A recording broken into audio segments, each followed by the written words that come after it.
Is sight reading one of your weaknesses? Are you good at memorizing but maybe not so good at sight reading? Then it's time to double down on it, not shy away from it. Because the only way to get over our weaknesses is to face them head on and do whatever it takes to overcome them. I'll show you how in this video. Welcome back to my channel. I'm Mandy from Piano Sight Reading, where I give sight reading tips to piano players. I don't always succeed in life. In fact, I usually fail the first time around, like when I failed my piano exam. Find out more in this video. But I usually succeed on the second attempt, and that's because I face my weaknesses head on. I assess the situation like a scientist, and I look at what I can tweak and improve to succeed. This is going well, so I'll leave this alone. But over here, it's not so good, so let's examine more closely and let's try to improve it. And that's what I like you all to do whenever you don't at first succeed in something. Now, you may not know this about me, but for many years I studied Japanese at uni and on my own. You may ask, what does this have to do with anything? You'll see that there is a lesson to the story. And so with Japanese, to assess your level, there is something called the GLPT, which is the Japanese Language Proficiency Test. And you can take it to see how well you're doing. And back then there were 5 levels, level 1 being the highest and level 5 being the lowest, as in the easiest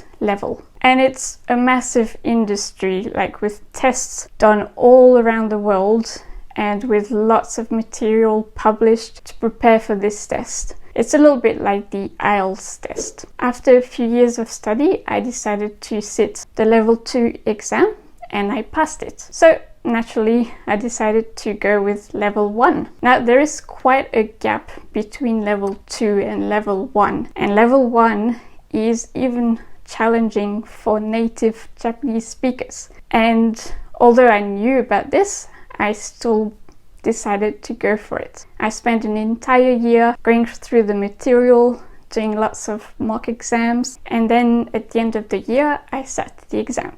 Unfortunately, I didn't pass. I didn't get the grade that I needed to pass the test. At that point, I could have just given up and carried on with my life. But no, I was determined to give it another shot. And I think it was the following year. I can't quite remember. And I decided to do things a little differently, right? Because there's no point repeating the same process and expecting different results. So I did what the scientist would do. I looked at the results of my previous test and thought, okay, what do I need to work on? Where are my weaker areas? I doubled down on reading comprehension, and so I read lots of material. I read online articles, newspaper articles, books, you name it. I even read the entire Harry Potter series.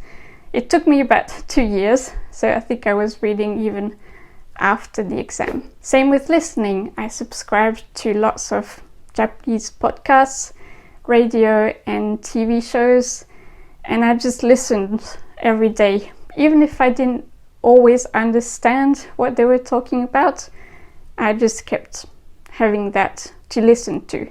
And to remember all the different grammatical expressions, I made sentences in Japanese with English translation. And I wrote these sentences in an online community where I had Japanese speakers correct my sentences. And that helped me, learn the expressions in context. So in short, I employed all the ways I could think of to really double down on all my weaknesses. And I'm glad to say that it worked. I finally passed the test. But had I not focused on my weaker areas, I very much doubt I would have passed it. So all that to say that if you notice you are weak in certain areas, like For example, you may find it hard to recognize notes in the bass clef or notes on ledger lines, or maybe certain intervals, the larger intervals, or maybe recognizing certain chords. Then focus on that. Get creative and find ways to really get to know this material.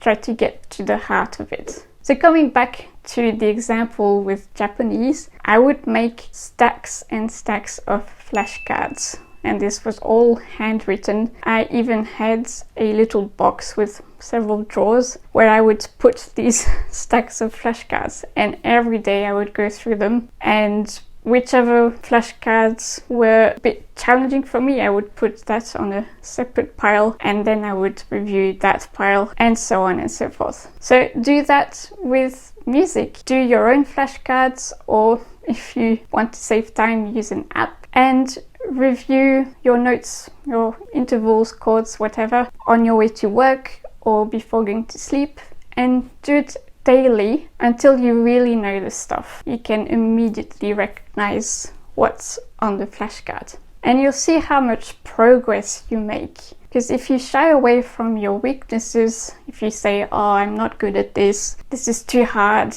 it's taking too long, then you won't get any better at those areas.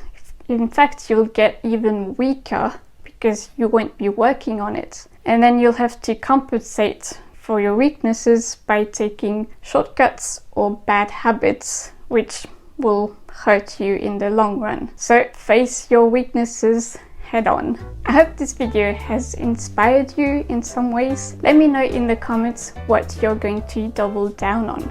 Is it notes in the bass clef, intervals, notes in the treble, chords? Let me know. And if you happen to know someone who may need a bit of encouragement or a little kick in the butt, then share this video with them. Thanks for watching, and I will see you in the next video. Happy sight reading!